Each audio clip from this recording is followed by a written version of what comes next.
Welcome everyone to our first show called Figures of Speech. There has never been anything like this. We're incredibly excited, Ms. Justine, because there has never been a show that promotes speech and debate. A lot of people, you tell them, do you do speech and debate? Even if you just do speech, what's the first thing they say? Oh, so you know how to debate, You know how to argue. You know how to argue. There's way more to it. So we're excited that we have the ability now to show the country, to show your parents, to show teachers what it is we do and why you're so passionate about it. And we have an amazing lineup here. But first, I got to tell you, I'm excited that I have my co-host here today. She's the star of both LA City College and Cal State LA. It's three-time national champion, Justine Gutierrez. Thank you, Justine, for being with us today. Thank you, T. I am so excited to be a part of this new show, Figures of Speech. It provides students with the opportunity to not only talk about speech and debate, but they get to learn about it and learn how the tools to better themselves, and then also they get to see who their competition is. And we're going to find that out today. You're going to see, we're going to get a report from every single district that we are a part of, up from Northern California, Southern California, even Peoria, Illinois. And let me ask you this. If you ever heard of the game called Halo or Apex, you see, there's tournaments that happen, competitive tournaments. We're going to get to talk to the CEO of Esports Arena. It's the place where if you're a gamer and you don't have somewhere to go to esports. You can join their tournaments there. And if you do well and you keep building yourself up, they are the ones that help propel people into the professional ranks. And you know what's beautiful about the CEO? Let me guess. He was in speech? He was in speech. That's why he's so successful. So we're going to see the CEO of Esports Arena, Mr. Tyler Undress, who's going to come and speak to us today. But before that, Sal, let's jump to Sarah Saluski. All right, yes, Fullerton is already off to an amazing start. They really hit the ground running this summer at their summer camp. I watched a ton of students really break out of their shells and really get into performance and debate. So now that we're into our tournament season, I want to tell you a school to watch out for, and that's going to be Ornsthorpe Elementary. They are led by the brilliant teacher coach, Pam Keller, and a little help from your savvy coach over here leading them to some awesome victory already. They just placed second at this warm-up tournament, and I know they are just starting. This is only the beginning for Ornsthorpe. We have returners like Herman and some upcoming new students. Zoe is one to watch out for, so go ahead and keep an eye out for Ornsthorpe. But Fullerton is full of amazing, talented, and gifted students. One student I would really love to highlight is Mahati. She hit the ground running, killing it in interp. She has an amazing poi that is really going to open a lot of eyes for people on just some of the things that are going on in this country that don't get talked about as often. And she's double dipping and she's killing it in debate. So there is just no stopping these students in Fullerton. They really are going to give the rest of the districts a run for their money. So stay tuned. Don't count them out.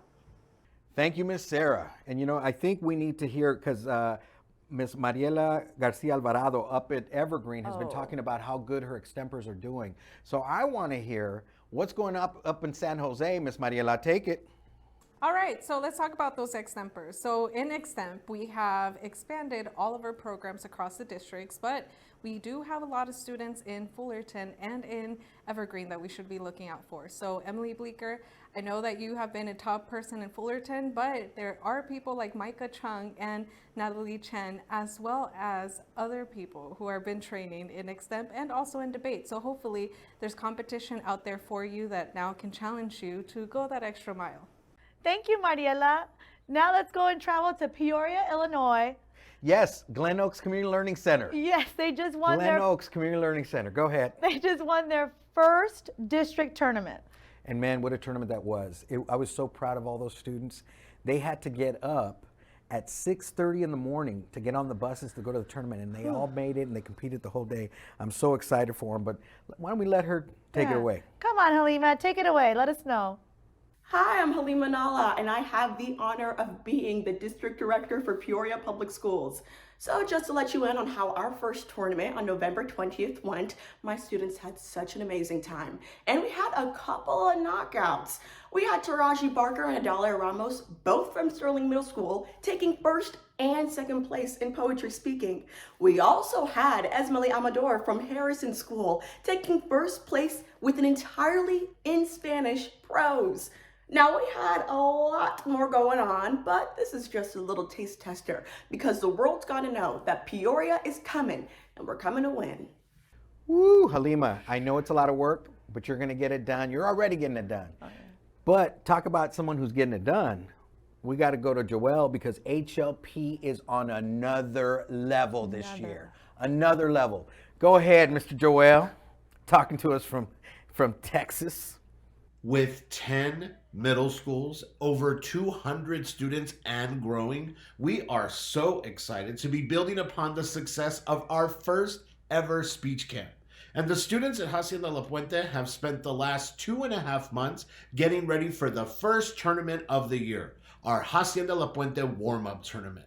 Our students have been learning, have been growing, and most importantly, have been having fun.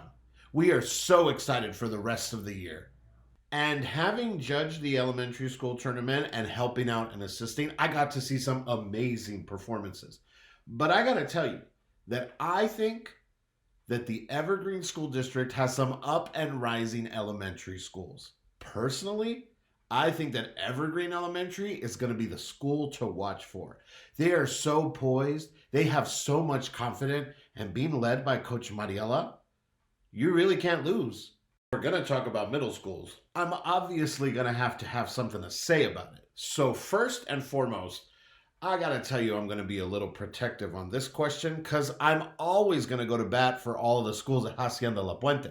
But this year, mark my words, you all are going to be surprised and you all should watch out for Mesa Robles Middle School. You heard it here first. They work hard. They have a heavy team of kids that are returning. Plus, they have several national competitors that are back on the squad this year. You all better watch out for Mesa Robles. The pandemic really shook things up in the speech community. And honestly, I've been involved in speech and debate and forensics longer than probably anybody here. And I've seen the evolution and the changes, and I saw what happened as a result of COVID-19. And while some of the things that happened with virtual tournaments were getting more access to schools and having more people compete, I think we lose something when we're not in front of each other. Some of the best moments I have in this activity are the times that I got to watch a teammate succeed, or a time that I got to be there when a teammate didn't do well, and we were all able to talk about it in the end. Personally, I think that safety is absolutely the most important thing. And so if we can have safe in-person tournaments, I think that's the route to go for next year. But of course, adhering to all the guidelines that make sure that all of our students, our staff, our teachers, administration, our volunteers, and our judges all can be safe. The other thing that I think is really important to think about, and really, I think that it's something that we're not discussing enough of, is going to a format of hybrid tournaments where we can have some of our events online, maybe our preliminary rounds, and then maybe do our semifinals or elimination rounds in person, mitigating some of the risk of having so many people and still being able to celebrate, like at award ceremonies, or the chances for teammates to be able to come together. Watching this summer, the 2 days that I had with my team in person at the entire district level was such an eye-opener, and I really felt like the kids learned a lot by being in front of each other. So I think that as long as we can keep things safe, and as long as we're adhering to all of the guidelines that are going to ensure our safety, I think in-person tournaments are the route to go. Thank you, Joelle. What about Mike Davis over in Buena Park? Let's hear from him. Let's do it. Take it away, Mr. Mike. Hey T, thanks for checking in. Things at Buena Park are honestly going fantastic right now. I'm really excited. One of the best ways that I've heard you describe the kids over at Buena Park, and also I would use this, is they're kind of like the tortoise from The Tortoise and the Hare. You don't see them coming, but honestly, once they get there, you're blown away by the results. We've seen a phenomenal result happening already from the first tournament of the year. We had some major sweeps in impromptu and declamation across the board in elementary and middle school. things are looking great. We have some really strong competitors like Camden over at Emory Elementary, becoming the first champion in storytelling over at the first warm-up tournament. So I'm very excited for that. Emory themselves have had a killing. Buena Park Middle School is coming in strong. Beatty also having a phenomenal showing. Between the coaches Grace and Alice, I'm floored, and honestly, I couldn't be happier with how things are going. I'm tossing it back over to you. Thank you, Mike Davis. But Sal, let's talk about the elephant in the room. You're talking about SAUSD. SAUSD. SAUSD has been kind of the foundation of where everything got started. And this year, they have some amazing competitors. First of all, they've expanded from 7 schools. Now we're looking at about 15 elementary schools. And to come out of COVID and to do what they're doing, it's pretty amazing. A special congratulations goes out to, I have to admit, it is my alma mater, and they are brand new, and their 2 teachers there are just making it work. And that is Diamond Elementary School. And just their first tournament, they earned enough prelim points to get them into the top 20. So they're top 20, and those students are motivated and they're understanding what they need to do to win. So I'm very proud of the elementary school there. You have Martin Elementary, who has not skipped a beat. They're still in that upper echelon, in that top 10 in the state, working hard, trying to do good things. And then you've got John Muir Fundamental, who just came out of nowhere last year. And those kids are excited. They want to repeat. They keep talking about Laguna Roads. And I told them, hey, you better not just think about Laguna Roads. There's other schools out there up in Evergreen, at Buena Park, at these other districts that are just as strong. So everyone's going to have to bring their A game. But what I'm really proud about is, think about this. A lot of people didn't think that a school from Santa Ana could really compete at the highest level in this activity. And this last year, Sierra Preparatory Academy wins the middle school tournament, the state middle school tournament, and then wins the national tournament as well. But let me tell you what was really special. You don't make it until you do it in high school. When you win in high school, that's when the real credibility comes in of everyone's work. And this year it was especially special because it was the first time in NSDA that an all-woman team has won the national championship. And that was Santa Ana High School. So I want to congratulate Santa Ana. They're riding high on that national title. People didn't think you could do it, but you did it. Not only did you do it, you said, hey, they say that there's never been an all-women team. Let's make us the all-women team. So 2021 was a special year for Santa Ana High School. They were able to overcome that and really have an amazing year. And with that, I just, with the things that are happening in our districts are great, and we're very appreciative that we have partnered with Esports Arena. Yeah, and Sal, we have so many amazing things going on across the country. It feels as if the old is starting to compete with the new. Now, I know you're not calling me old. A bit, but hey. That's some jacked up stuff, but that's all right. That's all right. Because, I may be 50, but, I still look good. Anyways, I'm just teasing. No, but thank you. So, go ahead. I'm sorry. I apologize. I didn't mean to interrupt you right now. Well, I think it's time. Little T, let's take it away. No, he doesn't like to be called Little T. He gets really angry. See, now you got him angry, and he's already a little saucy. He's already a little saucy. Okay, let me correct myself. Baby T, take it away. That's right. Thank you, Miss Justine, because he is old. Mr. T is so old, his first cell phone was a walkie-talkie. A walkie-talkie? Baby T, you're just a baby. At least I can walk. You're still crawling. I'm just saying, we got to talk about the biggest, baddest schools around here because nobody wants to talk about that right now. You see, one of the biggest, baddest schools out there in the state of California at the elementary level is Laguna Roads, baby. Their win streak has no end to it. Hey, Laguna Roads is good, but don't forget that right behind them was Muir Fundamental from Santa Ana Unified. You know what I'm saying? Look, every time we come here, we start talking about this. But the reality is, Baby T, that, you have to think about who's coming in second. You have to think about who's coming in second.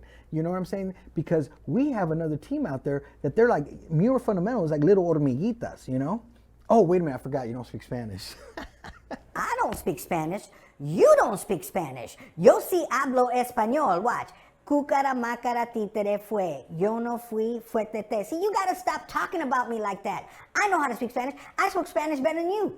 All I got to say is I'm here. Yes, Muir Fundamental, is they're scratching. But the other team that people aren't talking about is Whitaker from Buena Park. That team is like the little tortoises that they're just coming little by little, and all of a sudden you're going to look around and go, oh, how did they beat me? It's because they keep working. Look, for once, Baby T, we agree. But what are you doing using words like tortoise? You're a baby. You don't even know how to spell tortoise. Let me see, spell tortoise. Oh, so now I have to watch what I talk? That's what I got to watch how I talk? I know how to talk. I'll spell respect for you. Watch.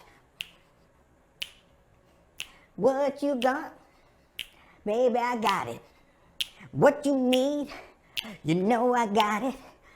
All I'm asking is for a little respect. RSPPCC, CTCBG. See, you know how. See, I told you I could spell it. Okay, stop. Baby T, that's not tortoise. You're trying to spell respect.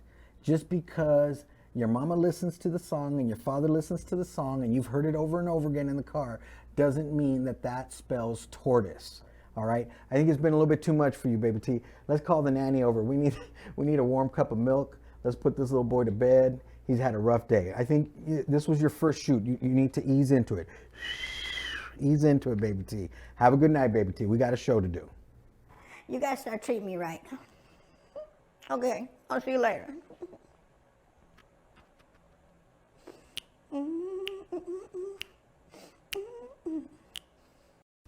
So today, for our first show, and I had to represent coming back on camera now, because we are extremely proud to team with Esports Arena. But this is Tyler Endress. He is the CEO of Esports Arena. I'm not good enough to tell you what it is he does, but what they do is amazing. So first of all, thank you for being here. My pleasure. Thank you for partnering with us. We're going to do some great things. We're going to let people know what this activity that you and I both love is. But why don't you tell us a little bit about Esports Arena and how you came about it? Yeah. So back in the day, like in college, while also competing in speech and debate, I did compete in video games. And so I played a game called Halo 2, wanted a place to go to play competitively, and it didn't exist. And so that's why we came up with the idea of Esports Arena, which was to compete in the video game that we love. And so now we've got locations all throughout the country. We are partnered with a small business called Walmart, they're just coming up. They're coming up and coming. Look out for them. Yeah, exactly. And so we open up inside little miniature esports arenas, which are, competitive video gaming stations that you can come and pay money to compete in a tournament or just, play hourly.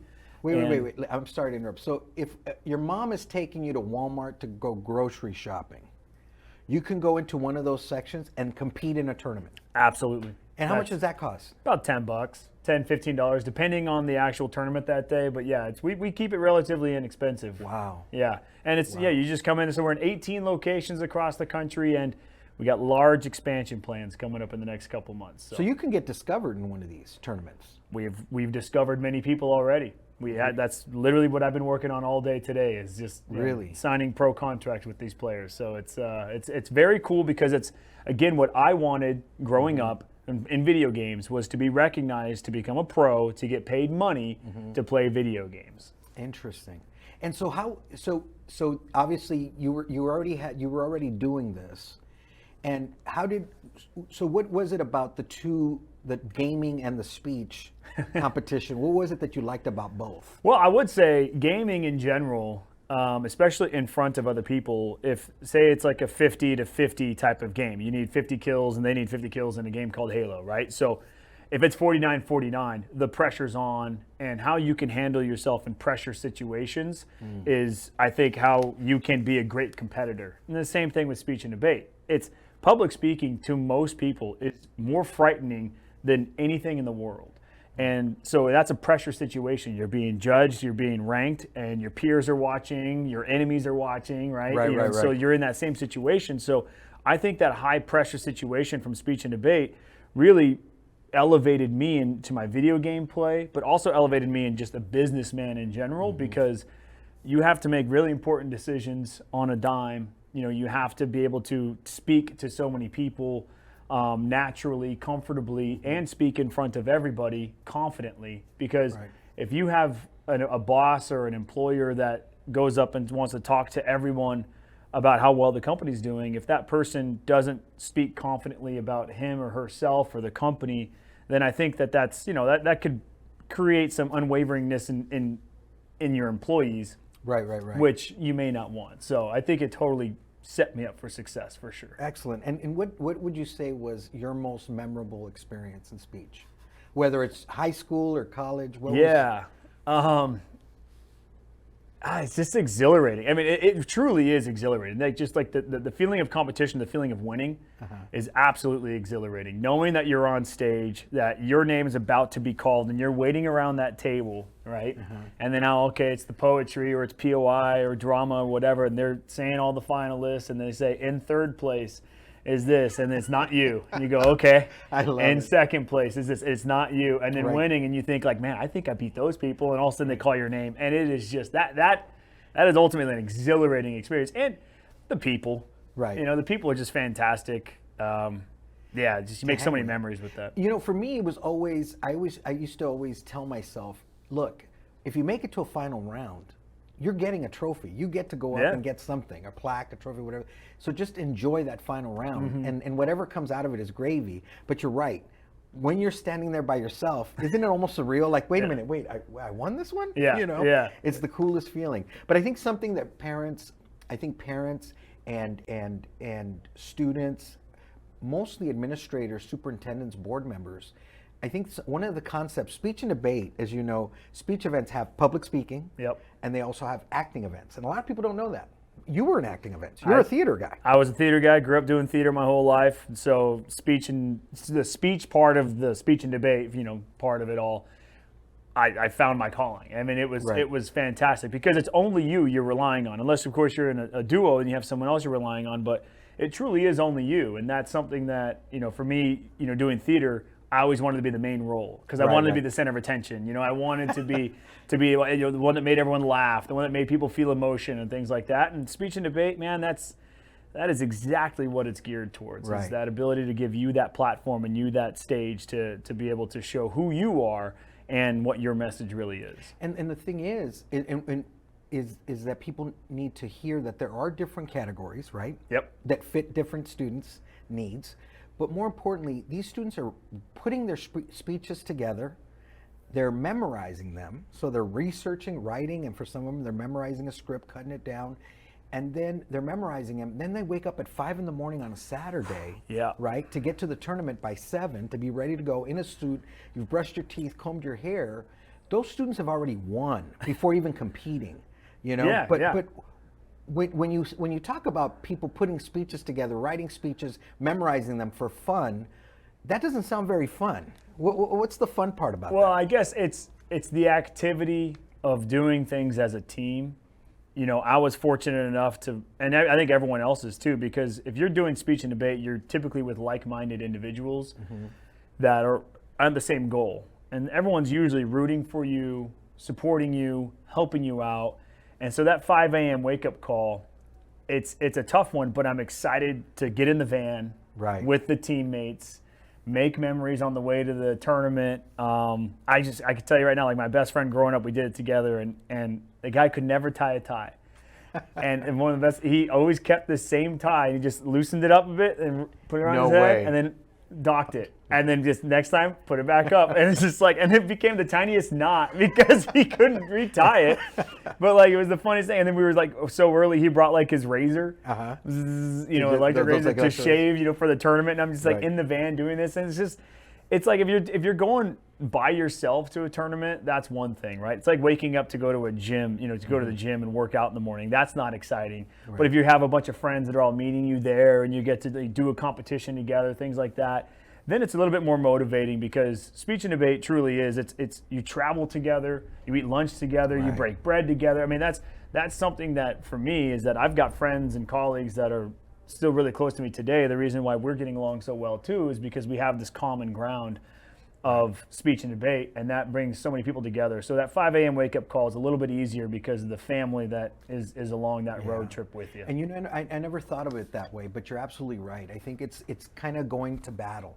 Not everyone's a football player. Not everyone's a basketball player, baseball player. Some students, this is what they're good at. This is what I was good at. I mean, I thought I was solid in this. You know, you were good at it. You were competing when I was coaching.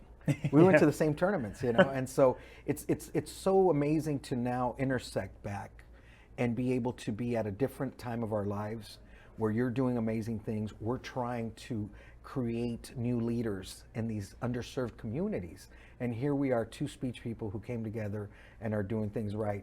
Is there anything that you could tell? Because you're going to have, I don't know if you know this, but you know, since we're partnering, you're going to have to come back a couple times to talk about something. Happy to do it. But what would you say to kids who are watching right now, who might be struggling a little bit with memorization? Maybe they didn't win. What would you tell them? Because we've been there. Where we struggled with memorization. We didn't win at some tournaments. Like I said, speech taught me how to win, but it also taught me how to lose. Yeah. What would you say to students who are not at the highest level yet, but are getting there? Yeah, the good news, the good thing about speech and debate is that you think you're a funny person, and then all of a sudden you try to do an HI, right? Was that humor interpretation, right? So I'm trying to remember the high school ones. You know, then all of a sudden you realize you're not. Maybe it's not landing. All right, well then I'll just try a drama, then, or just try a prose, or try a more informative speech. I think speech and debate helps you sort of find. There's all these different silos and different categories of types of speeches and performances that you can give. That maybe you're not the performer, but maybe you're just a really good speech writer and teller. There you go. And so that's something that I think speech and debate can really conform to the type of person that you are. So it's almost like if you're in high school and you graduate and you want to go to college, which hopefully everyone watching this is having that ability to do so, but you don't know which major you want to major in yet. Right. Because you haven't had the experiences with that. But I felt that speech and debate gave me the knowledge, interpretation, and the type of studies I got to do to know where I wanted to go in life, because it's where I felt comfortable and all these things. So I would say that even though you may not be winning, right, try different things and all that sort of stuff, but the memories are going to last a lifetime, and the experience that you're going to have, even though you're not winning, the competition, the speech writing, the family that you've now, this new family you've created, that alone is worth the time and investment, times 10. Yeah, and my college roommates, Kevin Dawes was my friend at Orange Coast. He's still my friend today. Exactly. Joe Jokowitz, he's up in Tarzana. He has his own communication consulting business, doing great work. He's still my friend today. There you go. Chris Lowry, coach at Palomar Community College, still my friend today. The friendships that we create are pretty amazing. They are. And I would say this too. I would say, and correct me if I'm wrong, but the trophies are great.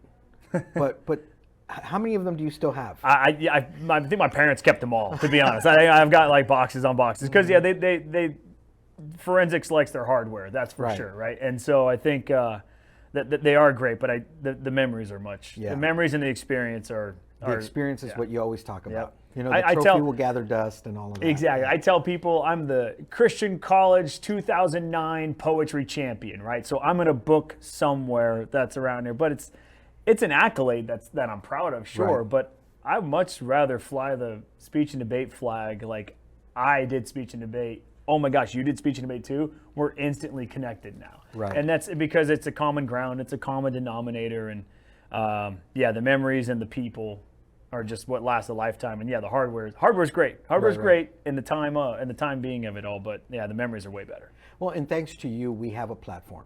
And right now we're starting with our middle schools and elementary schools, middle schools, and some of our high schools. That's great. But in 1993, I don't know if you just heard, AFA, the American Forensics Association, just gave us the bid to host AFA Nationals in Santa Ana. No way. Yes. So I'm looking forward to having some top-notch college students come in here to our studio, get to meet you. Oh, that's going to be be a good on time. camera. It's going to be an amazing time. Yeah. I mean, you talk about propelling our programming here and showing the world what speech is and letting people know where they can get scholarships. Yeah. It's going to be pretty amazing. Well, I'm just very grateful to be able to partner with you. I am humbled by it, and I just can't thank you enough for allowing us to showcase our kids. And for those of you watching out there, you want to be on this couch.